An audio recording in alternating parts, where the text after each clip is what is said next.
আজকে আমাদের এই বাচ্চাগুলো দেখছেন, আমার এগুলো সব এতিম বাচ্চা।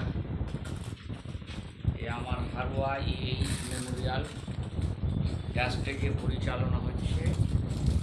আপনারা দেখছেন লাইভে এই এতিমগ্রস্ত বাচ্চাদের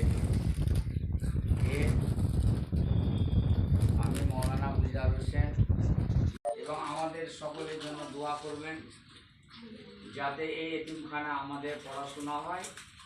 আর আগামী রমজান মাস আসছে, মার্চ মাসে, ওই রমজানের পরে অর্থাৎ শাওয়াল মাসে আমাদের এখানে ইনশাআল্লাহ ভর্তি হবে। যেহেতু এটা আমাদের মাদ্রাসা, রমজানের পরেই আমাদের ভর্তির ব্যবস্থা হয়ে থাকে। তো আগামী দিনে